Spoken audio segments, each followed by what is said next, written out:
welcome you to your transformative program, Politics and Beyond. My name is Emmanuel Jr., the Chief Crusader against corruption here in Ghana. And there's no better platform you can tune into when it comes to Mondays around just this time, 8 p.m. And you know the reason why? Simply because this is the only platform that discusses the future of this country.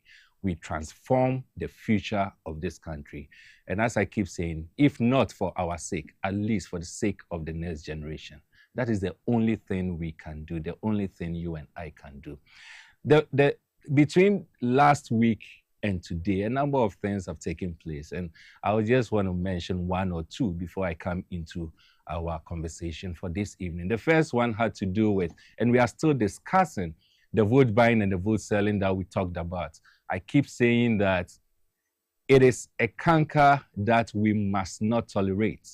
And the fact that we talk about it a day, two, and we forget about it, and it reoccurs, shouldn't be the best approach for us.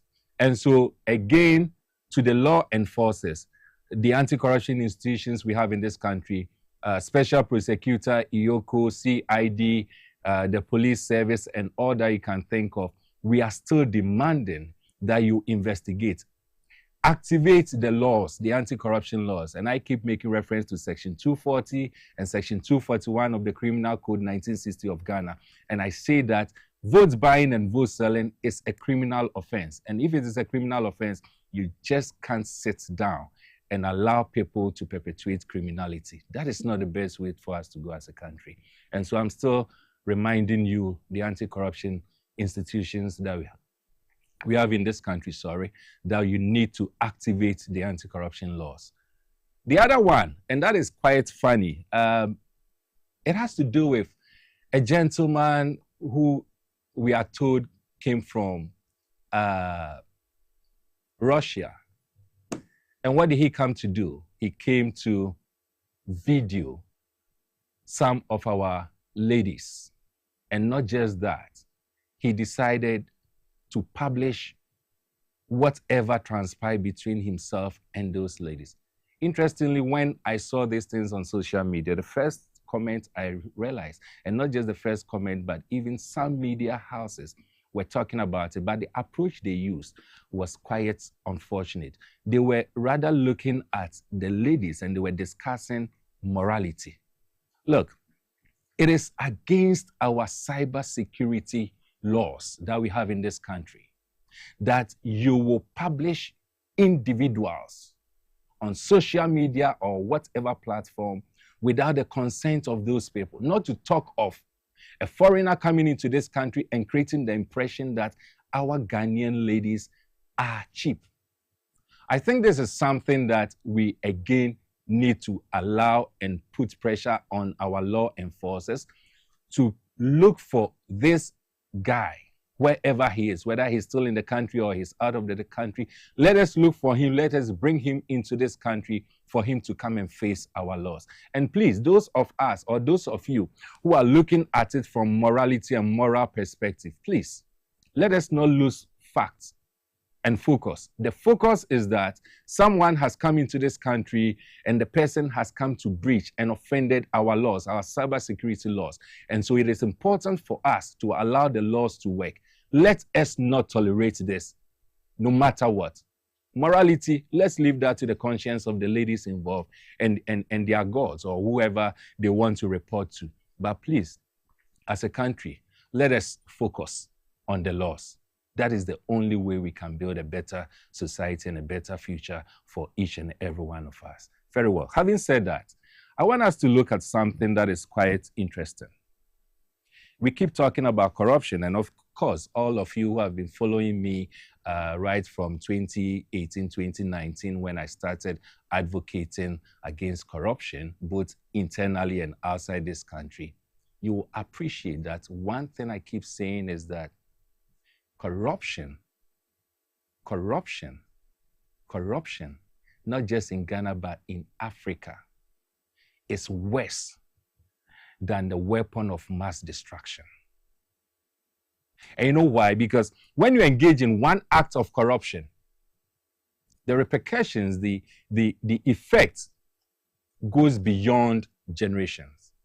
And so if you see me engaging in an act of corruption today, the effect is not just about what is going to happen today, but it goes into next generations. Unlike weapon of mass destruction, where the effect, you see it, you can account for the number of, or you can record the number of deaths that you record or you will have.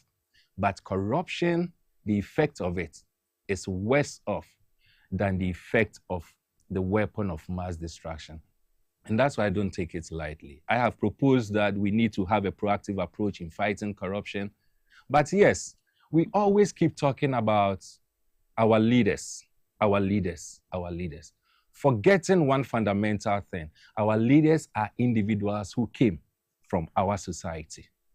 So today you are in the same classroom, you are growing up with a certain person. If you do not check the person, we don't put in structures that will bring about some level of integrity in the person. This is the same person who will grow and come to the realization or the feeling or have the mindset that not respecting integrity is just a normal way, or it is the way to go. And so you go into an act of corruption today, no matter how young you are, you grow with it, and then you become, worse off. And that is why this evening's conversation is centered on cheating. But we are talking about cheating in schools. We are looking at corruption in society and the cost of lost integrity. And that is what we are going to discuss this evening. The interesting thing is that even before we started this, a number of messages have come through. And I'll still encourage you to send in your messages using the social media platform that we have. And one of the messages that came through, which for me was quite interesting, was that, look, a society that protects drug dealers is indeed a society that is breeding drug barons and drug lords. That's what it means. If we do not protect our children and inculcate in them some level of integrity, what it means is that we are growing monsters, and these are going to be our future leaders, these are going to be our leaders, and they will end up becoming worse off. And so this evening's conversation has to do with cheating in schools, corruption in society, the cost of lost integrity.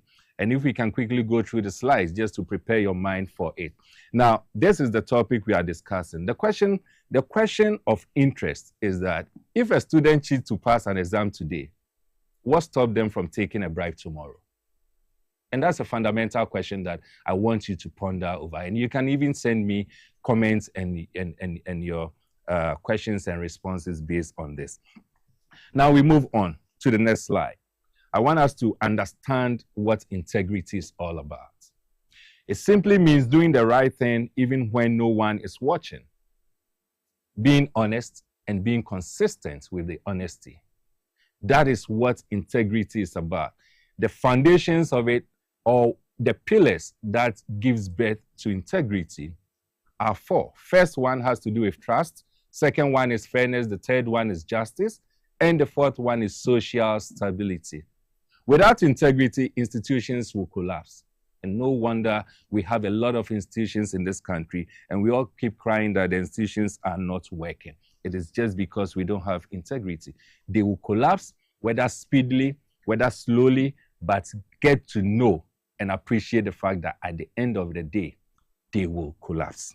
Now, we move to what cheating in schools is all about. And that is the next slide I want us to look at. What cheating in schools is all about. We talk of copying, and normally we look at it from the exams perspective, classroom, tests, and all that. Plagiarism, when you go to, you get to the higher education, especially the universities and the tertiary institutions. Impersonation, people go in to go and write exams pretending to be someone else. And of course, we have paid assignments where you pay individuals to do your research work for you, to write your thesis for you, to do your dissertations and all that. Now, why this matters is that it normalizes getting away with it, with that mindset that, oh, it is fine. I mean, it becomes a norm, actually. So it ends up normalizing. And that is one thing we need to look at. Ghana's specific statistics, over 60% of secondary students admit to cheating. Not to talk of, and of course, secondary students here talks about the junior high and the senior high, not to talk of the tertiary institutions. So if you have over 60% of students admitting, and these are the future leaders, admitting to cheating, then it tells you that we are really in a serious state as a country, and our future is shaken as a country. Why do students cheat? And you go through it, and there are a number of reasons why students will cheat. Some will talk about pressure to succeed, and clearly so. Fear of failure, parental expectations, societal expectations. They are all part of it. We live in a society where we want to celebrate success without looking at the source of the success. I mean, whether it is monetary, academic, as we are discussing, what have you. We want to celebrate success, but we are not interested in looking at the source of it. So that comes in. We have competitive environments, weak enforcement of laws, and then peer influences. And so you look at some of the reasons, and those are the reasons over there. Then we look at the long-term effects of cheating. Weak skills, low self-confidence, habit of shortcuts, reduced moral sensitivity. Repeated cheating leads to justification of dishonesty. And these are some of the long-term effects. I want us to look at what is corruption in society. Remember, we are now moving it from the classroom to the society because there's a link between these two. There's an abuse of entrusted power for personal gain. Absolutely, and that is what we are seeing everywhere, even in our country. Most of our sectors, that's what we are seeing. Bribery, embezzlement, nepotism, fraud, it becomes a normal thing. Can you believe that Ghana is ranked? And this, we have talked about it last week. We even looked at it and we talked about it. 75 over 180 in 2025. That is the CPU. That's the Corruption Perception Index. It builds up. This is how it starts, and we get to this stage. So last year's ranking, we were 75 among 180 countries that were surveyed. The most corrupt country among 180 countries. We placed 75. Then you move further, and we're also looking at the amount of money involved. Ghana loses 4 billion Ghana cedis annually. In fact, it is supposed to be dollars, not cedis, annually to corruption. And that is also the effect of it. This is how it starts from classroom. Let's look at the link between cheating and corruption. We have cheating, which teaches rules are flexible, success greater than ethics, fear of exposure, morality. This is what it happens. And it leads to small bribes being okay. And then you come to even the stage where you have that posture of, well, I deserve this. It is mine. I have to take it, irrespective of what happens. The cost of lost integrity. Personal, you lose self-respect, fear of exposure, reputation damage. Institutional, unqualified professionals, we have weak leadership. National, we have economic losses, reduced foreign investment, distrust, brain drain. So you see, it doesn't just affect one person. And remember, I told you that the effect of corruption goes beyond the effect of the weapon of mass destruction. Personal, institutional, national, everyone, just because of your action and inaction when it comes to issues involving corruption. Let's look at the real world consequences. You have doctors who are not competent, engineers who are cutting corners, and that's why we can have buildings collapsing every now and then. You construct road, and then within 2-3 months, you go there and you realize that the money has gone to waste. Officials mismanaging contracts and all that. And it is simply because it started from the classroom. Collapse, that's the result. Collapsing infrastructure, as I indicated, poor healthcare, unemployment comes in, and the poverty cycle continues, and it goes on. Generational, every year. Corruption doesn't start in parliament. It often starts in the classroom. Think about that. Before we come to the solutions, I'll come to the solutions, but before we come to the solutions, it is important for us to reflect on just these introductions that I've given.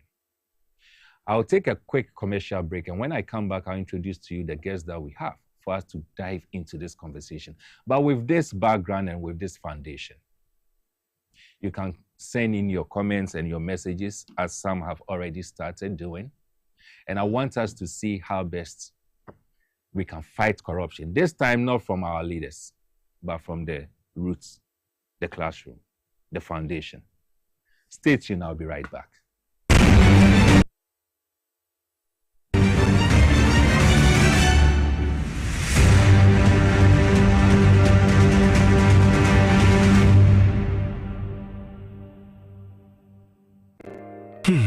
Ifo kra na menyisika edia ye mefui.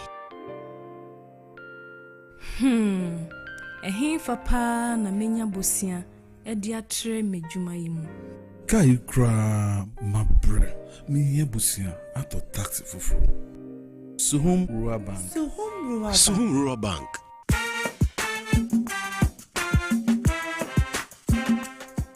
Yema kwa baba Suhum Rural Bank. Ye won hyehyɛ ahodoɔ bi te sɛ dwadifo abosia, akuokuro bosia, susu account, and da so wɔ hɔ savings account, me bada chain savings account, and the akeka ho. Press Suhum Rural Bank was 03422919896. Na won so wetu mi aka sɛ Suhum Rural Bank. Ama ene mayeka owner. Suhum Rural Bank. Enti me pa minie. Suhum Rural Bank, growing our heritage. Hello Ghana, payday is here. Stand a chance to win instant cash prizes on Review Scratch for Win, up to 100,000 Ghana cedis to be won today. Get ready to play Review Scratch for Win to win big on TV XYZ. Stop scrolling and start winning. It's simple. Dial *850*6# on all networks. Choose your card type and select your lucky card for a chance to win big. Play with at least 5 Ghana cedis or more. You could win up to 100,000 Ghana cedis in cash prizes instantly. Yes, you heard right. 100,000 Ghana cedis in cash prizes. Don't miss out on the chance to win big. Dial *850*6# to play it now. Review Scratch for Win. Scratch it again. It is casting pound. You must be 18 years and above to play. Terms and conditions apply. This game is regulated and approved by the NMA and the Caritas Council.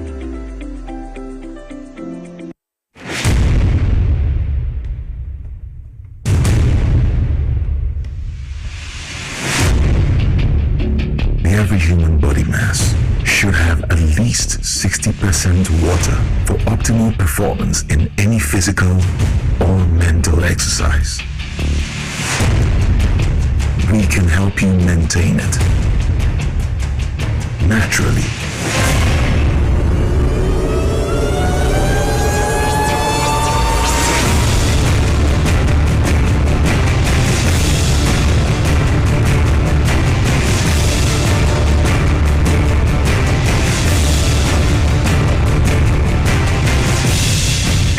Natural mineral water. Simply natural. For bulk purchase, call 0596 273 546 or 0596 273 547. This advert is FDA approved.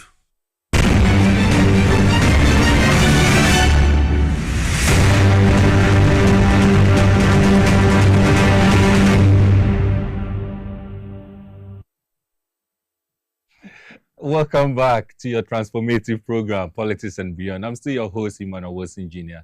And as I keep telling you, this is the only platform where you can have discussions that is focused on building a better future for our next generation. That is the priority, not for you, not for me, but for the next generation. Our children must come and have a better country, a better future. That is all it is about. So this evening, as I indicated earlier, we are looking at a very interesting topic, and it's still in line with fighting corruption. This time we are looking at integrity, how best we can instill integrity in the lives and in the spirit of our younger ones. These are the ones we are building the future for. And so if we can't get them right, we will build a future, no matter how good it will be, they will come and inherit and they can break it down, or they'll break it down because they don't have what it takes to build that future. So we are looking at cheating in schools, corruption in society, the cost of lost integrity. Get the link. Schools, society, and the focus, the loss of integrity. This evening we have with us, I have with us two wonderful guests. I have Tessie, I have Lolo. I'm not sure if I'm mentioning the names right, but I'm going to give them the opportunity to mention their full names because I don't want to be held in contempt for not mentioning their names right. But we have Tessie here, we have Lolo. Tessie, welcome to Politics and Beyond. Thank you. You're looking so good. Thank you so much. Lolo, how was your day? Fantastic. You're looking so good too. Thank you. One of my team members said something about you, and I'll tell you after. Was talking about your height and all that, but that is fine. That is fine. I hope you had a good day. Very well, great. Yes. So the full name. Yes, my full name is Tessie Uwiwambe. Oyuwambe. Uwiwambe. Okay, you got it. Yeah, you got it. and Lolo, right? Yes, Lolo. I'm Evinya. Yes. You see, I have great persons here, and we are here to discuss this important issue that has to do with corruption in our classrooms. They are both from a great institution that is passionate when it comes to building the future of this country, and they have something that they are going to do this coming Friday. We'll have time to discuss it also because they are doing it in partnership with Crusaders Against Corruption Ghana, among other partners. Both of them are coming from an organization known as the Leadership Network, right? That's where both of you are coming from, isn't it? Lead for Ghana. I mean, that is how it is. So Lead for Ghana. Lolo is the associate manager, and then Tessie is the manager in charge of public and private partnerships. I got this once right. Now we are talking about cheating in schools. I want to start, they say ladies first. And so I would like to start with Tessie. Tessie, why is it of importance for us to concentrate on something that has also speedily become a norm? Cheating in our schools. Why should we concentrate on how best to instill integrity in our schools, other than just allowing it to say that, well, this is a normal thing, almost everyone went through it, so it is okay? Okay. Thank you for letting me start. Right.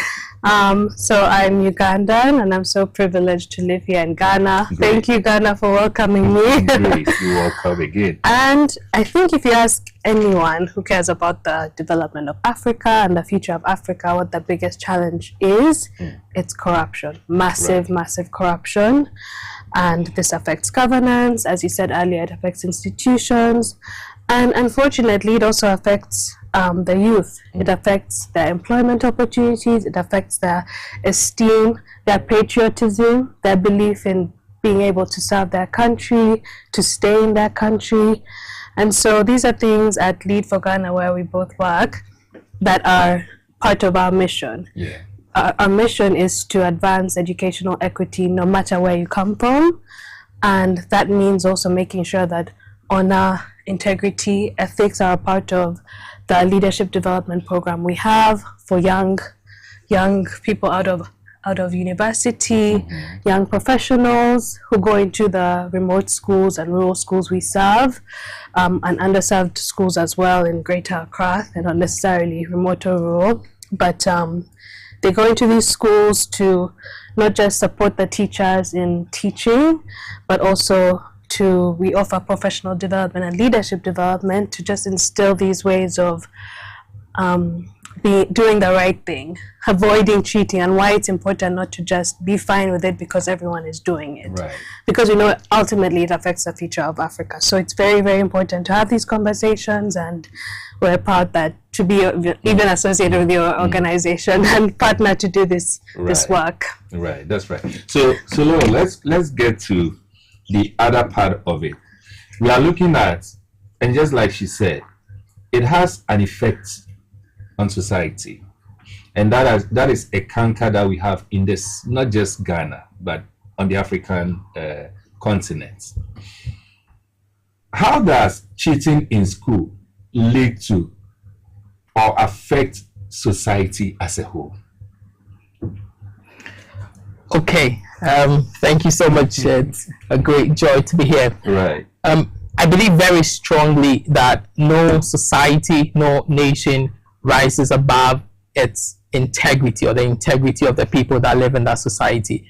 That means that whatever we want to do as a society, we need to make sure that we have integrity, certain values like integrity instilled in the people that live in that society. That is how a society thrives. That is how a nation thrives. If we decide to go outside of certain values like integrity, then we are setting ourselves up for failure. You said something in the introduction that a country that lives outside of integrity or is plagued with corruption is more dangerous than the craziest, deadliest weapon. The weapon of mass destruction. Exactly. So you comparing corruption to the deadliest of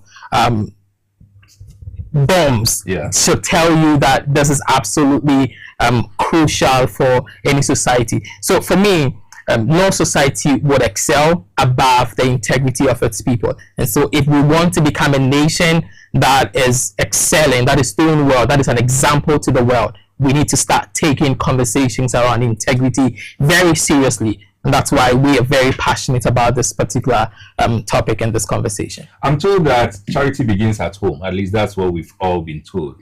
Is that the same thing said in Uganda? Yes. Great. I don't know who Charity is, but in Ghana we have a name. I mean, it's a female name, but that's fine. We understand. Charity begins at home. We live in a society where the kids are under pressure to excel. However they excel, no one really cares about it. We live in a society where we have records, evidence that suggests that parents, and I'm making reference to the home, that's why I started with charity begins at home. Parents are able to raise funds and go and get leaked questions, for instance, for students, their wards, just for the wards to be able to pass an examination. The question I'm asking, and we'll build on that, and I'll start with you, Lolo, on this one. The question I'm asking is, if we want to instill integrity in our kids from the school, where must it actually start from, and how do we start that process? Thank you very much. So you said charity begins at home, but young people spend a lot of hours in the school environment, sometimes even more than they spend in their homes. That means that their orientation, how they grow up, is heavily influenced by what happens in the school environment. This includes other students, friends, teachers, just people that are in the school environment. Now, it is very easy to think about young people as victims of corruption, and that is true. Young people are victims of corruptions, but that's only one way to look at it, and that way it's very skewed and not forward-looking. A more proactive way to think about corruption and young people is to think about them as solutions as much as they are the victims of these issues. That means that in the school environment, we need to be creating spaces, creating opportunities for them to interact with values that are crucial as we grow up. It is at that young age that we can instill certain values that they can build on as they grow and transition out of the basic schools. Whatever things that they master at that young age, those are the things that they begin to live out and excel at and do well in when they step out of those basic institutions.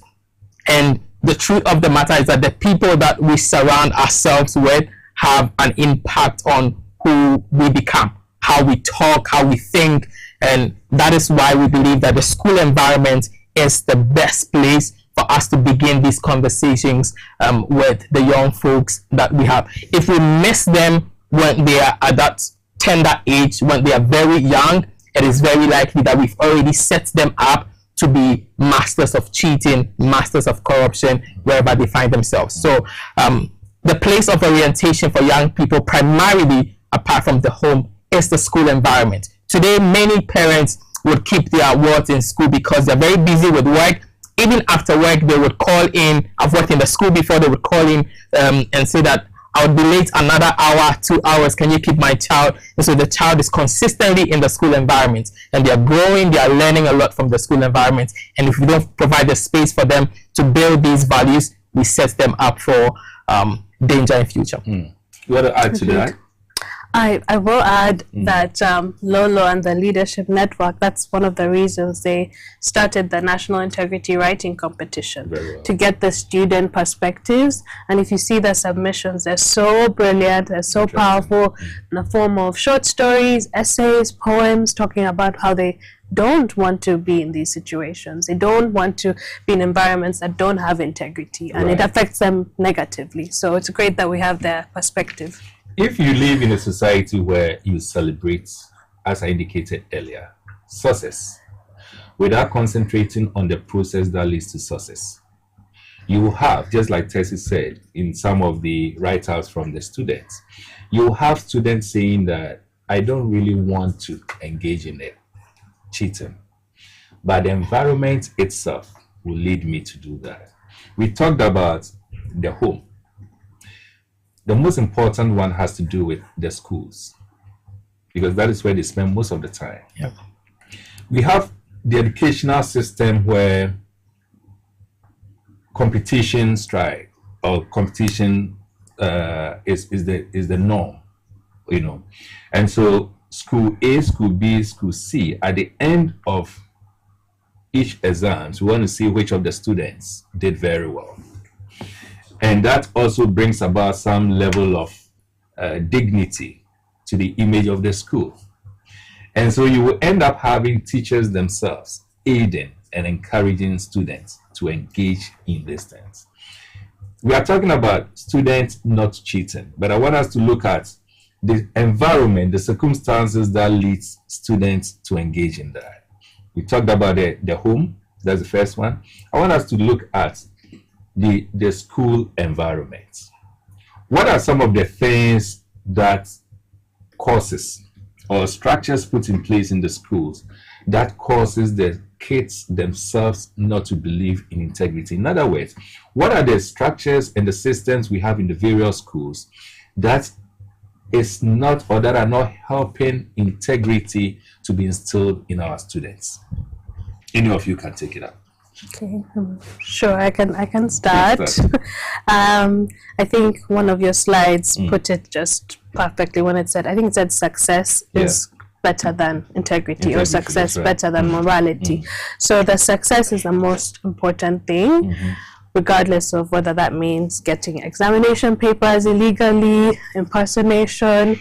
And interestingly, I know we're saying that the school environment is molding these things, but I'd just like to put out an example that happened in the United States, where celebrity parents were made examples of because they were participating. Just this sample were the ones made examples of because they paid people to impersonate their children to get into great universities when they were taking standardized tests.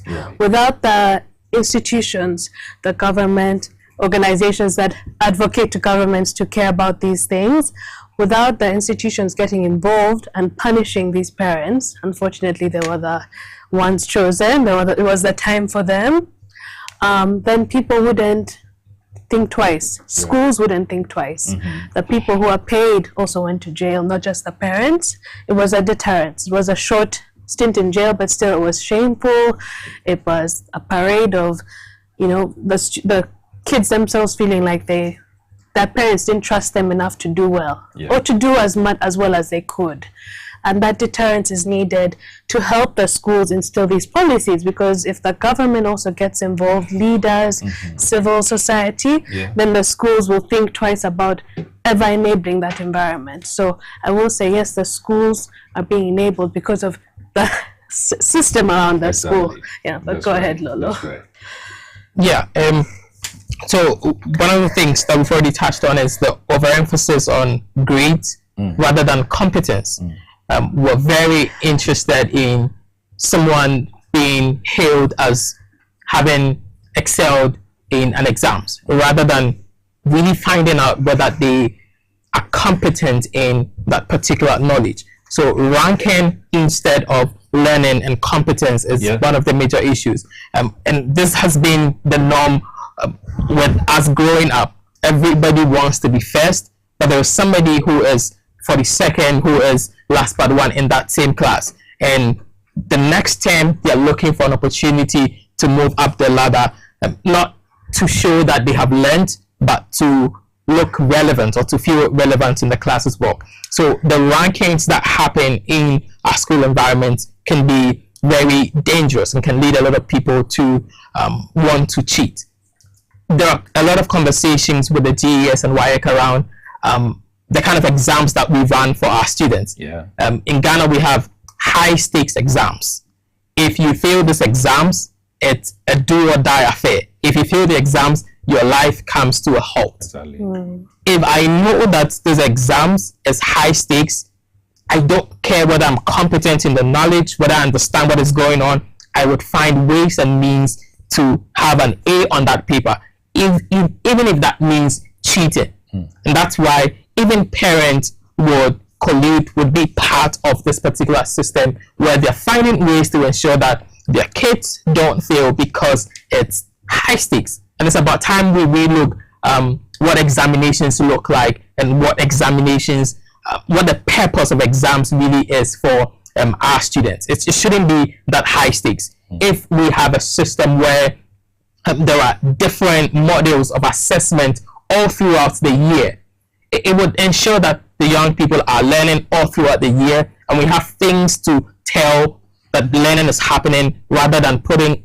everything on that 2 hours or 1 hour 30 minutes that they spend in the class with people standing on them and having to write. That is a way that we encourage some of these things very subtly. So we are looking at the examination. Yes. How the examination is conducted and all that. I haven't gotten to the time of reading messages, but there's one interesting one I want to look at. It says that, Mr. Wilson, you are doing a great job. But at the core of our numerous issues is the scam we've been sold as education. We were told education is the key, only to wake up to the realities that the lock has been changed. So now we have the key, but it's useless. Whoever came up with the idea to program us to go to school, get certificates, and look for a job has hit his target. But this is where my interest is. Why would students cheat in exams, except it is perceived as life and death issue? Years ago, I met one Nigerian student at University of Nottingham, Malaysia campus as MSc students. I thought something was wrong with him when I heard him say education is a scam, but now I agree. And so what is of interest to me is that why would students cheat in exams, except it is perceived as life and death issue? This one says, Mr. Wilson, the thing is almost out of hand, if not already. In 2003, our final exam paper at training college leaked, and it's more serious than we think. Training college. This is when we talk of training college, we are talking about individuals that are being trained to go and teach. Teachers. So this is a teacher training college, and at that level, we have the exams paper leaking. So they get it, they write, and that is the orientation. These are the people who go to the classroom to go and teach with this mindset. But the issue of education, the issue of examination, it is one thing that we need to look at, and probably we'll make have another episode to discuss that, because there has been a lot of literatures and a lot of conversations around that. I agree perfectly. We need to look at our educational system, we need to look at the exams that we have, where it is more of a life and death thing. You don't pass the exams and your life comes to an end. Even if you pass, because of limited institutions and infrastructure, it becomes difficult for you to even progress. So you pass, and you pass very, very well. Let's concentrate a bit more on integrity. I am a kid. I live in all these environments. Pressure from the home, pressure from the school, peer pressure from colleagues, society, how they look at me, and all that. What should be the motivation factor for me to say that, irrespective of all this pressure, I still want to uphold integrity? But first off, what is integrity in a very simple, practical term? For me, it's doing what is right, even when no one is watching. Very well. So, if Mr. Worst Engineer is here, I'll act in a certain way. If he's not, then I can behave in a certain way. And that's how a lot of us were raised to start with. If our strict parents, daddy or mommy, is around, we are a certain way. We act a certain way. When the teacher that's very strict is around, we act a certain way. If they are not, then another person altogether shows up. And for me, integrity is as simple as just doing what is right, regardless of who is in the room. It's just the quality of being straight and one.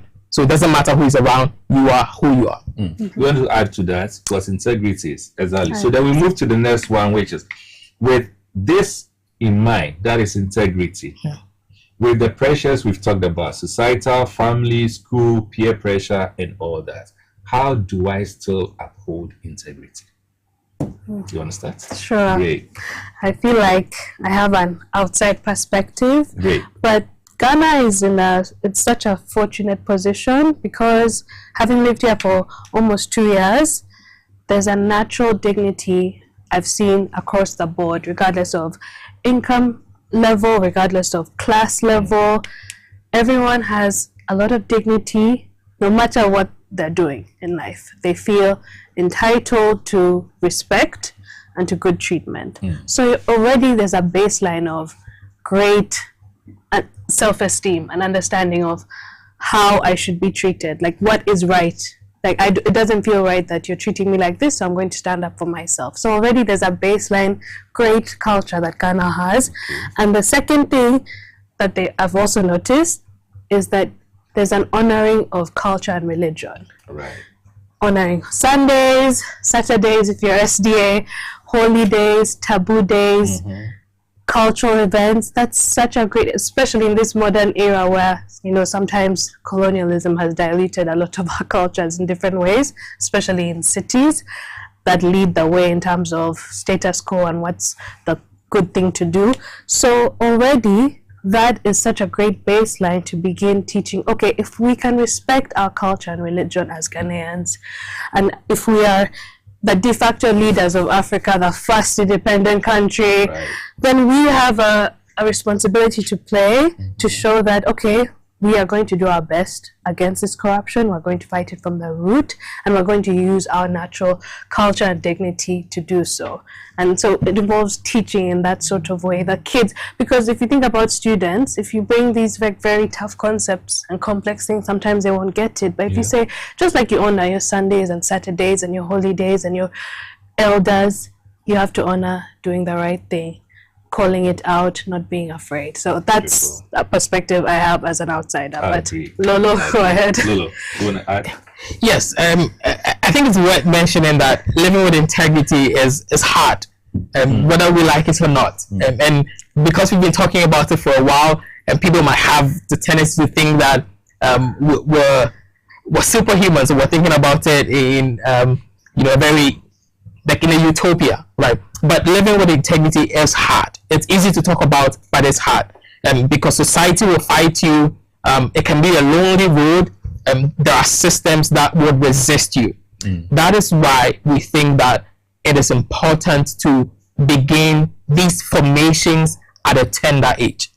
We need to intentionally teach young people value systems and values including integrity. We have to intentionally inculcate it into the lessons that we teach and give young people the opportunity to practice.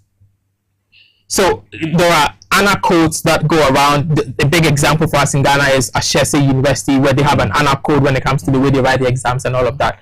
But when you read their honor code, it gives them an opportunity to practice honesty, integrity. So at a young age, if they have the chance in very little things, they did something wrong, can they own up and say that I did this and I'm sorry, I was thinking about it this way?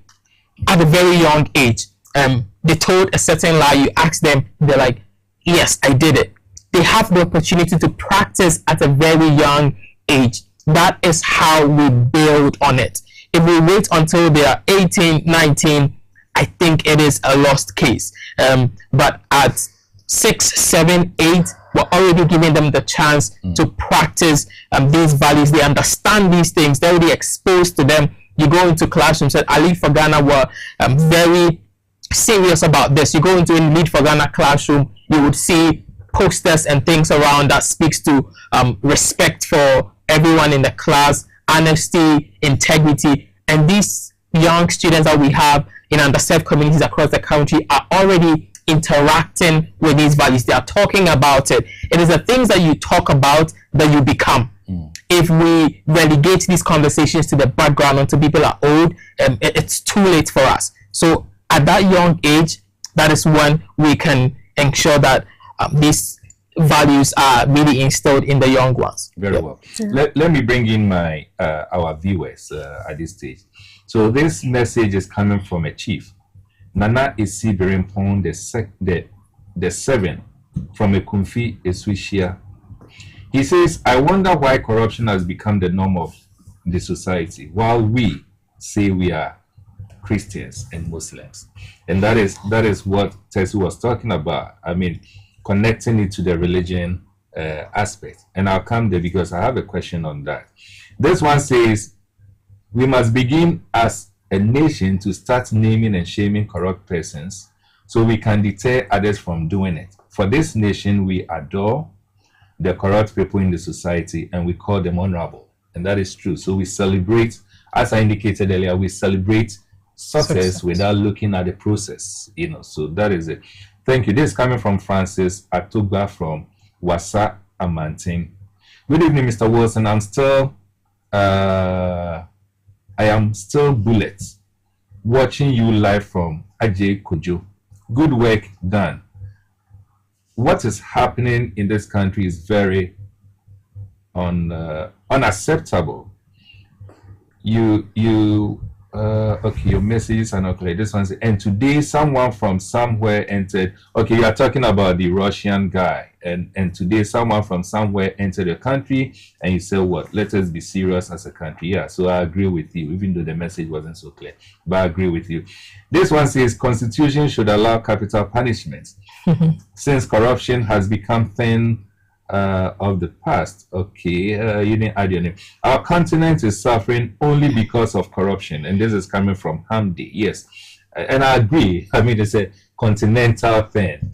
Uganda, the same thing. Yes. You go to Rwanda, you go to Kenya, you go to South Africa, you go to Nigeria, you go to Zimbabwe, you go to all the other countries. It is the same thing. It's a continental issue. This one says, good evening, Mr. Wilson. From Kim, okay, my name is Kim Paluta. Is it a musician? From Aguna Odobe. I really love your show. All right, thank you, thank you. Good evening, Mr. Wilson. I am teacher Abu from Sefi Boako. Today, cheating has become the norm in our society, most especially in our schools and colleges.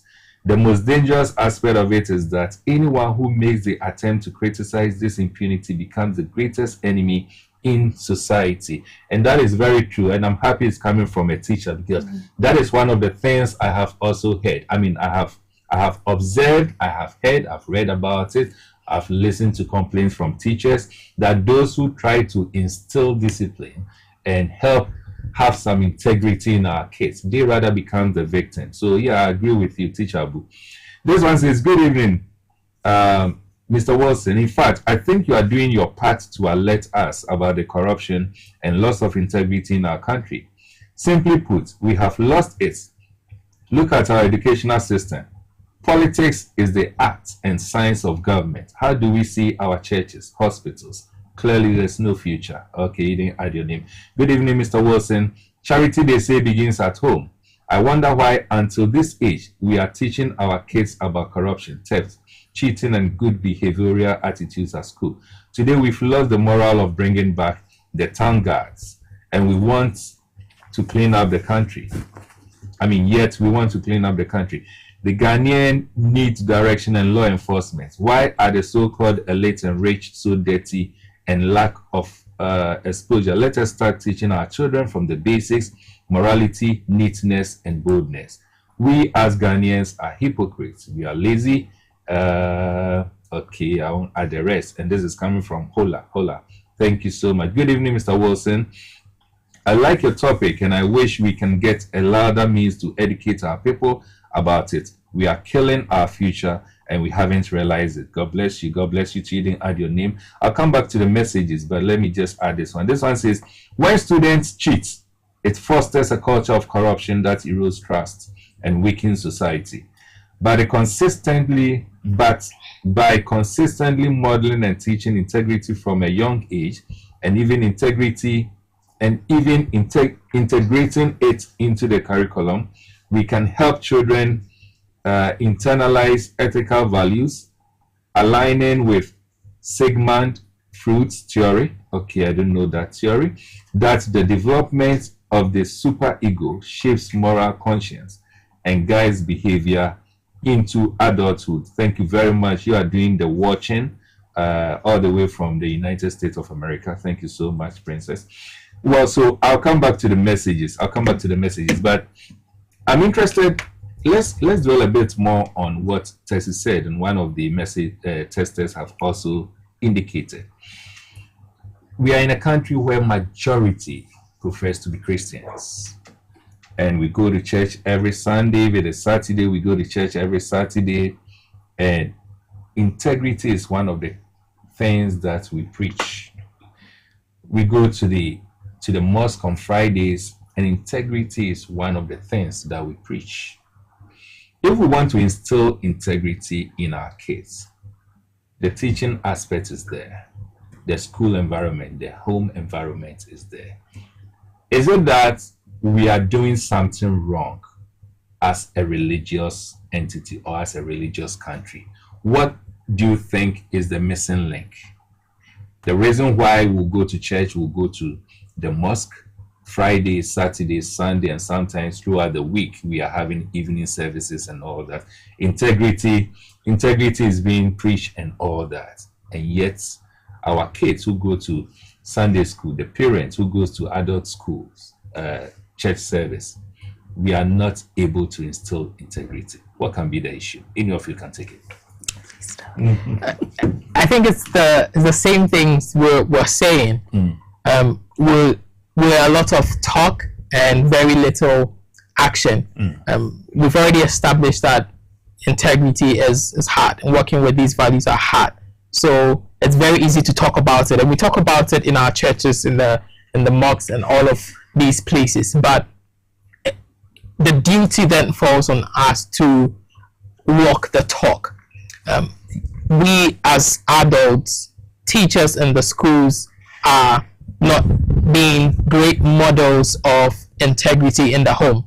Our children look at us, pick up the phone in the car, and we tell the person at the other end that I am just out of the gate, I'm out of the house, I'm coming, but you've not even taken your bath yet. And that little boy sees you and hears you lie to that person at the other end of the phone. And you think that he's not internalizing that action that you just did. He just learned that it's great, it's okay to lie. My dad just did it. So we're preaching it, we're talking about it, this conversation is ongoing, people are hearing, but it really comes down to the doing, to the practice of it. And that takes time, that takes some practice. You make a mistake here and there, you get back up, but you keep doing. For me, that is what is missing in our society, the opportunities to practice, to do these things, to tell the truth even when it hurts us.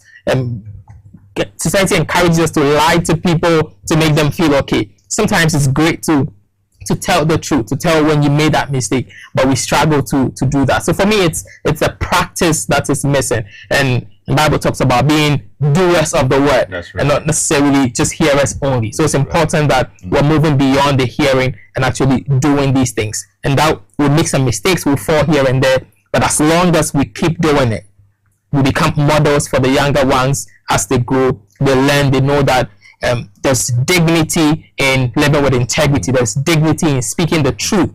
They understand that that is the behavior that is acceptable. Then they can also start to model these things in the home, in the church, in the mosques, and wherever they find themselves. Very true. You want to add to it? Yes, just exactly like that, the practice. And because I love policy and I believe in good governance and its impact on society, so I would say translating that would involve translating anti-cheating policies, but in very serious ways. You know, we created a whole term to describe economic dishonesty, financial dishonesty, as fraud. And now that's a word everyone is so afraid of being caught being fraudulent, being caught embezzling. We've created all these complex terms to describe financial dishonesty. And so it's time we do that for all the other types of dishonesty, and Africa should lead that charge, because as you can see in the West, they're just going into alternative facts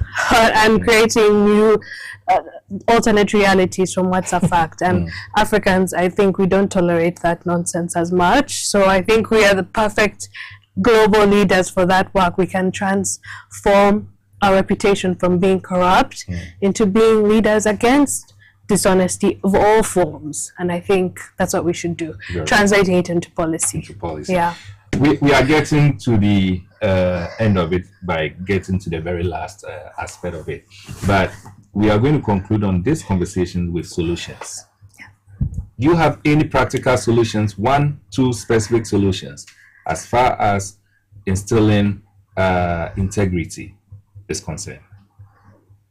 We've talked about it so many, but in summary, 1 or 2 specific solutions before we get to the last part of the conversation. I believe in our schools, let's emphasize competence, let's emphasize knowledge, learning, let's emphasize the process rather than the theory of success. That becomes, an opportunity for people to want to find a way around it. So let's emphasize competence, let's emphasize the process of learning, and let's emphasize value-based education and learning in our systems. That way they are gaining academic knowledge, but they're also building various value systems that would help them as they navigate this life. That's right. You want to add anything? Similar to Lolo. Yeah. It reminds me of when I was in the second cycle. My headmaster, who is late now, Reverend Father Bacha, he once called me and we're having a conversation because I was one of the prefects or the officers in the school. So he called me and we're having a conversation, and he made a profound statement. He said that, look, if you pass through this school without even making your grades, but you end up with integrity, you will still succeed in this life. And for me, it's very profound. I mean, reflecting and thinking about it now, based on the conversation we are having, this is something that took place so many years back. But reflecting on it, it is important for us to have leaders, teachers who also appreciate the fact that education goes beyond who was first and who was second. Now let's look at the solutions. And if we can have that slide on the TV for us to look at the solution, the one that I said we're going to come back to. So these are 6 straight solutions in addition to all that has been said here. We need to strengthen ethics education, and it is important we do that as early as possible. Let us start with that from the onset. I don't know whether it is crutch. It should be a rhyme, as we say. They should sing it. They should learn about it as they grow with it. The second one is we need to promote honor quotes. Very, very, very important. We should build a society that says that we are also going to reward you for doing it right, and not necessarily being quick to punish you for not doing it right. And so we need to have that. And we must let the kids have that pride that, look, I have dignity, I have integrity, I have honor. The third one is to enforce consequences consistently. And so that is also very, very, very important. How many times don't we talk about these things, and then a maximum of 2-3 days we forget about it? We don't encourage or serve as deterrent for others who have the mindset of engaging in it. We need to reward honesty and not just performance. And I've said it over and over. My guests have also indicated the same thing. We must concentrate not necessarily on the performance, on the success, on the reward. We must also, or the results, we must also look at the process, because that is very important.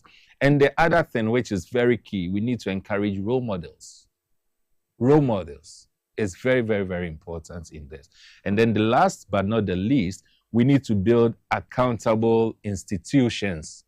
And when we talk of institutions, remember we've mentioned key among the institutions here pertaining to this conversation. One has to do with our religious institutions. Two has to do with the home as an institution, or the house as an institution. And the other one has to do with the schools also as an institution. Let us build accountable institutions so that the kids will realize that they have nowhere to run to. There's no excuse. Wherever they go to, they go home, integrity is being preached. They go to the churches, integrity is being preached. They go to the schools, integrity is being preached. In other words, we must create an environment where without integrity, we shouldn't be comfortable. The kids shouldn't be comfortable.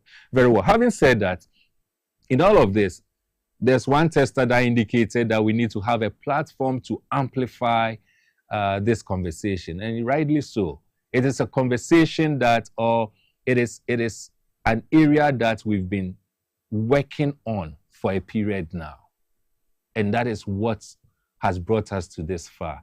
This coming Friday, as part of what we are discussing now, as a result of what we've been discussing and we've been working on over the past days and months, it should be about how many months now did we start working on this? It's been a while. We've been working on this for a while now.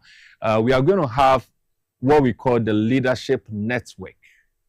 And I'm going to leave my guests to talk about it whilst we look at the flyer or the poster as we have on the screen. So yes, talk about it. Absolutely. So, like you said, months ago we started these conversations within the Leadership Network. The Leadership Network is, a community of young, inspiring leaders in different sectors across the country who have a shared experience of the Lead for Ghana Leadership Development Program in talking about solutions that we can come up with in helping to build integrity and helping to shape our country. We decided that it was important that we gave young people the opportunity to contribute to this conversation. A lot of times when we're talking about corruption and certain values and all of these things, we narrow it down to older folks and organizations and systems.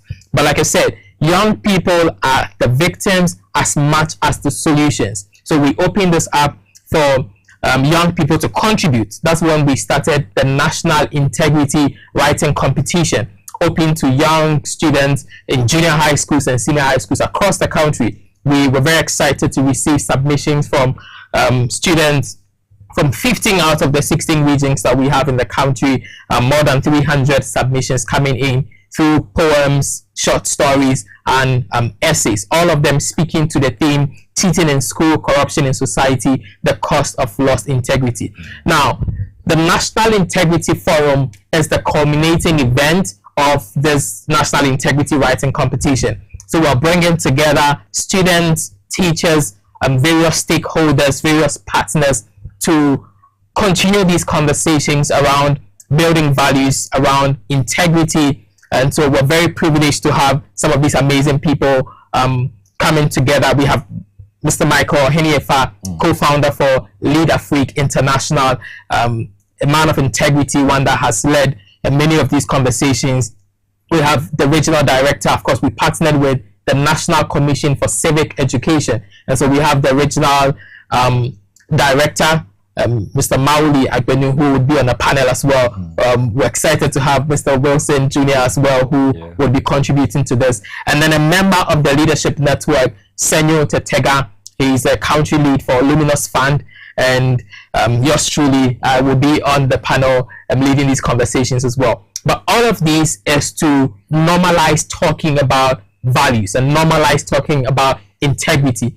We have normalized corruption so much, it's easier for people to pay a bribe than to do the right thing. When you meet sometimes the police on the way, it's very easy for people to pay a bribe and go rather than insist on the right thing. But now we want to normalize integrity. We want to normalize living with honesty and being truthful. And that's why we're leading one of many of these conversations that will be coming your way to bring together various stakeholders. And we want to extend an invitation to everyone that believes that this is the way to go to join us for the National Integrity Forum at the ALX Auditorium, 1 Airport Square at Airport Accra. We'll be happy to have you. Let's move this conversation forward because it is of national value. And the date is on the date is Friday, 20th February, this very Friday at 12 noon. So you would be at work, but 12 noon is your lunch break. Take it, come and spend an hour, come and spend 2 hours with us. Let's dive into this all-important conversation around integrity. Very well, that's important, very, very important.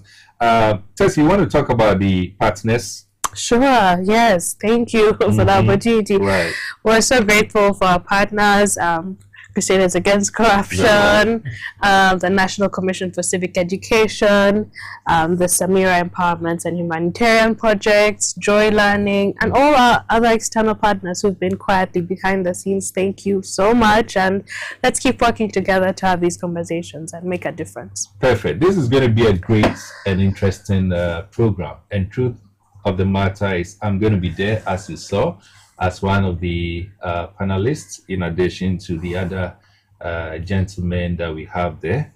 It's just that I didn't see a lady as a panelist. Ceci. Yes, she dropped out. Oh, she did? Yes, she couldn't make it, but it's okay. There'll be plenty of ladies in the audience asking questions. Yes. I'm going to advocate for the ladies, but I'm told that she dropped out. That is unfortunate. But yes, this coming Friday, I will encourage each and every one of you who can make it, as you indicated, this is a conversation, an ongoing conversation. We need to find a lasting solution to it.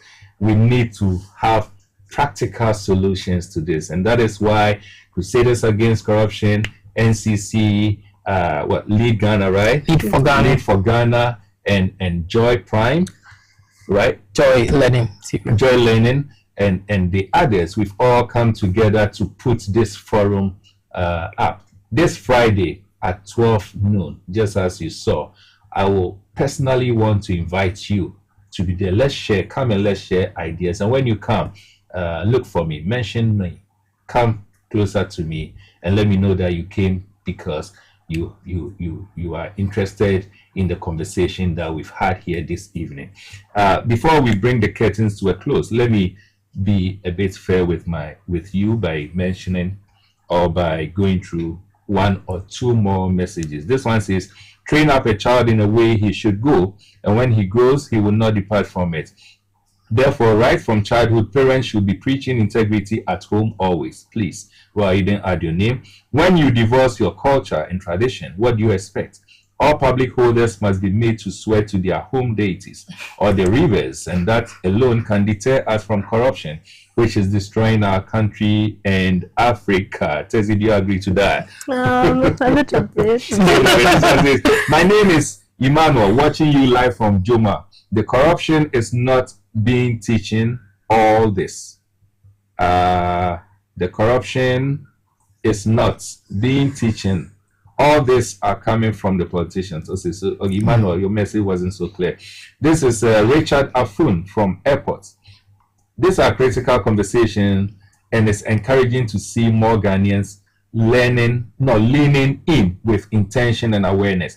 The timing couldn't be more important, and there's real value in choosing to engage now rather than postponing what truly matters. It's never too late to start shaping better outcomes through honest dialogue. And this one says kudos to Tessie and Lolo and Lead for Ghana for leading this so thoughtfully. Keep pushing the conversation forward. Okay, this is Richard Afun. Musa from Koforidua Sentimental. Good evening, Mr. Wilson and your panelists. My concern goes to the youth who have been lucrated into various security services, now writing online aptitude exams. Many have confused us as they don't have access to computer or smartphone. Why couldn't they conduct the exams on a manual way? Okay, Mr. Wilson, the truth is religion has brought all this. Our pastors and imams are the source of the corruption and cheating in our societies and in the various schools. They themselves are stealing from members. How more the followers? And this is Edu from Swaman Dadieso. Let me just take one more since our time is way spent. Sorry. I would suggest that Parliament must enact a law to deter parents and teachers and students. Ghana education system need a serious reset, and the education minister and all stakeholders must come on board to that illegalities. I am Nene Gaddafi from Yilo. I'm sure that's Yilo Krobo. Thank you so much. There are a number of messages. Thank you so much. This one, Hanin Isha. Tomorrow is your birthday. We wish you a happy birthday in advance. You are one of the ardent viewers and contributors to this platform. Hanin Ishak, Obuase Kumase. Thank you so much for doing the viewing. We bribe to get our children into good schools. We pay money for them to secure good jobs after school. We bribe officials to get positions in ministerial and parliamentary roles. We bribe to get positions of leadership. Everything in this country is about corruption and bribery. So where do we start? And who is going to take the first step? From citizens to parents to leaders, everywhere is corrupt. We need divine mercy. And this is coming from Blay. Pious Blay. Thank you so much. Well, so sorry that I'm not able to read the rest of the messages. But as you know, Politics and Beyond has a discussion platform where conversations keep going even after we are done here.